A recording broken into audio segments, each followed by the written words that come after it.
Good morning friends. और वही सुबह के 7:30 बजे हैं। दिन भी काफ़ी निकल चुका है और अभी मेरी चाय वगैरह बनने की तैयारी तैयारी चालू है। खैर मैं तो चाय बना के पी ली हूँ, बच्चों के लिए दूध वगैरह गर्म हो रहा है और अभी मैं घर के जल्दी जल्दी सारा काम खत्म करने की कोशिश कर और आप लोगों से बात करने के बाद मैं डायरेक्ट किचन में चले गई थी बच्चों के लिए। मैंने लंच में आज टमाटर की चटनी और पराठे बनाए हुए हैं, तो बस वो लोगों का मैंने बच्चों का बॉक्स भी तैयार करके रख दी हूँ। और उसके थोड़ी देर पहले मैं अपने भाइयों को तैयार कर दी थी, फिर मैं अपनी बेटी को तैयार कर दूँगी क्योंकि उनसे चोटी नहीं बनती है। और इसकी चोटी मुझे हमेशा इस तरह से बनाना पड़ता है, और अब इसकी 2 दिन से तबीयत ठीक नहीं है तो वो आज ही स्कूल जा रही है। और मेरा छोटा सा घर है तो सारा सामान इस तरह से बिखरा पड़ा ही रहता है अक्सर हमेशा। और देखिए अभी भी सामान कितना बिखरा पड़ा हुआ है, और मशीन पर तो सामान हमेशा ही आप लोगों को दिखाई देता है क्योंकि मेरे पास सिलाई वगैरह के लिए कुछ आ जाता है तो वो भी रह ही जाता है उस पर रखा हुआ। तो घर का ये सारा काम तो मैं बाद में समेटूँगी, आज हुआ तो ठीक है, नहीं तो कल भी कर सकती हूँ, लेकिन इन लोगों को स्कूल भेजना ज़्यादा ज़रूरी होता है अभी के टाइम। मैं अभी घर का सारा काम खत्म कर चुकी हूँ और बच्चों को भी स्कूल पहुँचा दिए हैं। अभी 12 बजे हैं तो मैं अभी एकदम बिल्कुल रेडी हो चुकी हूँ, सारा घर का काम जल्दी जल्दी करके, जो इम्पोर्टेंट होता है उतना काम करके। तो मैं अब बस जस्ट खाना थोड़ा बहुत खाती हूँ और हॉस्पिटल के लिए निकल रही हूँ और वहीं पहुँच कर आप लोगों से मिलती हूँ। जितना काम हो सका फटाफट करने की कोशिश करती हूँ क्योंकि अभी टाइम ही बहुत भागा दौड़ी वाला है मेरे लिए। तो देखिए मैं डायरेक्ट आप लोगों से अब हॉस्पिटल में मिल रही हूँ, और यहाँ डॉक्टर जो मेरी सास को इंजेक्शन और बॉटल वगैरह सब कुछ लगा रहे हैं। और इन्हीं से उन्हें आराम भी लगा है, और ये तीसरा हॉस्पिटल है जहाँ मैं उन्हें एडमिट कर रही हूँ। देखिए मैं आप लोगों को पहले भी जो दोनों हॉस्पिटलों में लेके गई थी वहाँ भी आप लोगों को वो दोनों भी हॉस्पिटल दिखाए थे, और ये तीसरा हॉस्पिटल है जहाँ मैं आप लोगों को दिखा रही हूँ। मैं भी 2 दिन से भी जा रही थी, लेकिन हॉस्पिटल का ब्लॉग नहीं बनाई थी, और मैंने सोचा आज बना ही लेती हूँ। और कल और एक दिन और आना है, फिर उसके बाद डॉक्टर ने मना किया है आने से और बॉटल वगैरह लगाने से, क्योंकि उन्हें यहाँ काफ़ी आराम लगा है। अब काफ़ी नहीं मतलब पूरी ही तबीयत उनकी यहाँ ठीक हो चुकी है। और हॉस्पिटल के चक्कर काट काट के मैं भी काफ़ी परेशान हो चुकी हूँ, और वो भी हम दोनों सास बहू हैं। और यहाँ और भी थे मरीज़, लेकिन वो दूसरे रूम में थे, और हम जिस रूम में थे वहाँ कोई नहीं था, इसलिए मैंने सोचा मैं इतना ही व्लॉग बना देती हूँ जितना हो सकता है। उसके बाद हम लोग 4-5 बजे घर तो पहुँचेंगे। फ्रेंड्स हॉस्पिटल से आने के बाद में घर में थोड़ी सी झाड़ू और चाय वगैरह हम लोग बनाकर पिए हैं और बस ये स्टोर की वजह से मैं अक्सर आप लोगों से इसी रूम में बैठकर बात करती हूँ क्योंकि मेन रोड पे घर है, इसलिए गाड़ियाँ का शोर होते रहता है, इसलिए ये रूम एक रूम छोड़ के अंदर है, इसलिए मैं यहाँ बैठकर अक्सर बातें करते रहती हूँ क्योंकि सामने के रूम में बहुत ज़्यादा शोर होता है। इसलिए मैं यहीं बातें करते रह बैठती हूँ आप लोगों से ज़्यादातर। तो अभी मैं हॉस्पिटल से आने के बाद चाय वगैरह बना के पी हूँ, हाथ मुँह धोकर कंघी करी हूँ, झाड़ू लगाई हूँ, बच्चों के लिए दूध चाय बनाई हूँ। और अभी 3 हॉस्पिटल बदलने के बाद अब थोड़ा-सा रिलीफ़ है मेरी सास की तबीयत में। बस मैं अब उन्हीं के लिए शाम के टाइम के लिए थोड़ी-सी जो डॉक्टर ने बोला था दूध बिस्किट खिलाने के लिए, तो वो उन्हें बनाकर दे देती हूँ। और बच्चों के लिए थोड़ा-सा हलवा बनाना है, तो वो बना के उन्हें खिलाती हूँ। तो अब मैं सीधे किचन में मिलती हूँ आप लोगों से। अभी मेरे भगवान के पास दिया बत्ती वगैरह लगा दी हूँ और किचन में बहुत सारा सामान देखिए पड़ा हुआ है। आ और देखिए मैं एक तरफ दूध गर्म कर रही हूँ बिस्किट के साथ खाने के लिए मेरी सास के लिए, और साथ ही देखिए कौन सा स्पेशल हलवा बनाने की ज़िद है आज मेरे घर।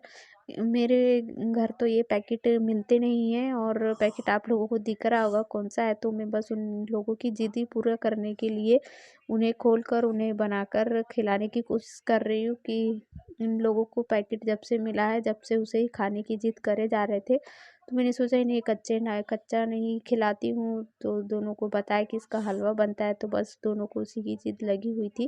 तो मैंने सोचा पहले उसे मैं अच्छी तरह से छन्नी से छान लेती हूँ और उसके बाद थोड़ा-सा घी में भूनकर उसे का हलवा बना के दूँगी। और ये पैकेट मुझे नहीं मिलता है, ये मेरे भांजा जो छोटू आप पिछले ब्लॉग में आपको दिखाई थी, ये उसी का पैकेट मिला था उसे, तो वो यहीं छोड़ कर चले गए थे।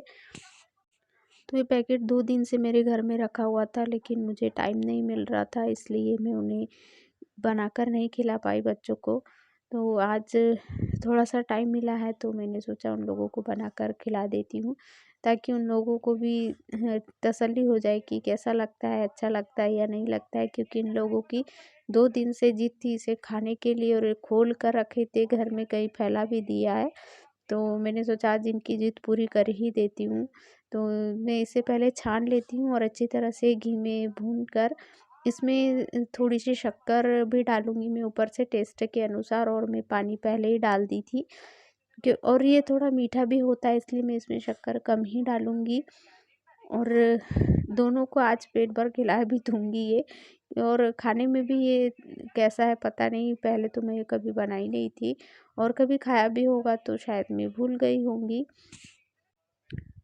और ये अच्छा तो होता है, जभी तो गवर्नमेंट की तरफ से सभी को मिलता है। और बनाकर मैं बच्चों के साथ खाने के लिए बैठ भी गई थी, मैं भी खाई, बच्चों को भी दी। तो लेकिन खाने में बहुत अच्छा टेस्टी था, उतना बुरा भी नहीं लग रहा था, बहुत अच्छा बना था। क्योंकि मैं कभी बनाई नहीं थी, इसलिए मुझे इसका टेस्ट नहीं पता था कि कैसा लगता है। तो बच्चों लोगों की ज़िद से आज मुझे भी इसको खाने का मौका मिला। और मैं ज़्यादा नहीं बनाई, फिर मैंने सोचा जितना अगर बनाऊँगी तो नाश ही होगा बना के, इसलिए जितने में बच्चों का और मेरा थोड़ा-थोड़ा खाना हो जाए तो बना दूँगी, और कभी फिर बाद में भी।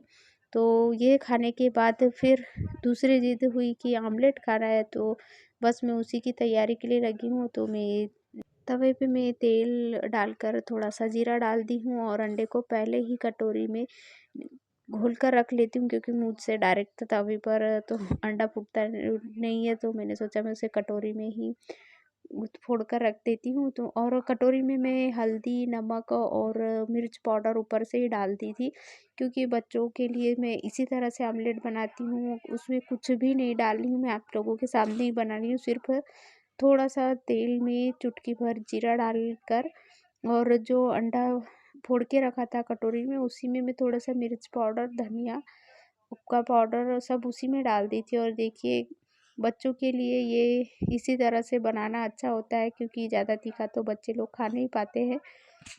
खैर मेरे बच्चे तो काफ़ी बड़े हैं, लेकिन जो छोटे-छोटे से बच्चे होते हैं, मतलब 1.5-2 साल के, उन लोगों के लिए इस तरह से बनाना बहुत अच्छा होता है। और देखिए मेरा बच्चों के लिए पराठा बनकर एकदम रेडी है, सादा-सा, सिंपल-सा, बिना कुछ डाले, ईज़ी और टेस्टी। फ्रेंड्स आज मुझे खाने में सिर्फ नॉर्मल सा दाल चावल बनाना है।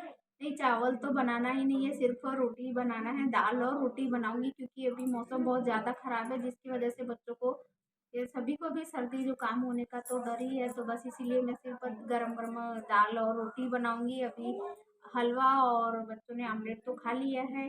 अब हम दोनों ही बचे हैं, मेरे हस्बैंड और मैं। तो मैंने सोचा मैं दाल और रोटी बना लेती हूँ, बच्चों को जो लगेगा वो खा लेंगे थोड़ा बहुत। और अभी मेरा शाम का टाइम का सारा काम बाकी है, तो मुझे जितना मेरा वीडियो एडिट हो पाया है सुबह से अभी तक, थोड़ा थोड़ा भले ही 5 मिनट का बना हो, मैं अपलोड कर दूँगी। और अभी बच्चे टीवी देख रहे हैं, इसलिए आप लोगों को बीच बीच में। फ्रेंड्स आज का ब्लॉग में ये एंड करती हूँ, आप लोगों को कैसा लगा कमेंट करके ज़रूर बताइएगा। और अभी मौसम इतना ख़राब हो चुका है, इतनी तेज़ ठंडी ठंडी हवाएं चल रही है ना, कि घर के बाहर निकलने का बिल्कुल मन नहीं कर रहा है। और मुझे और बच्चों को सर्दी लग चुकी है मौसम की वजह से, क्योंकि सर्दी इतनी बर्फ़ के जैसी लग रही है ना, ठंडी हवाएं, बिल्कुल घर के बाहर निकलने का मन नहीं कर रहा है। तो मैं जैसे तैसे घर का काम कर रही हूँ, अभी ठंडी में बर्तन भी साफ़ करने का मन नहीं करता है, ऐसा मौसम है, पानी इतना ज़्यादा ठंडा लग रहा है। तो जैसे तैसे तो काम फिर भी करना ही पड़ता है हम लोगों को, कोई करे या ना करे, हमारा काम तो कभी नहीं रुकता है। क्योंकि हम अगर रुक गए, घर का काम हाउस वाइफों का रुक गया, तो सभी लोगों का काम रुकना ही ज़रूरी है फिर तो। हम लोगों ने काम नहीं किया तो काम रुकेगा ही। तो ठीक है, मैं आप लोगों से मिलती हूँ नए ब्लॉग तक। जिन्होंने मेरे चैनल को सब्सक्राइब नहीं किया तो प्लीज़ सब्सक्राइब कर लीजिए, ज़्यादा से ज़्यादा शेयर कीजिए, लाइक कीजिएगा। Thank you, good night, sweet dream.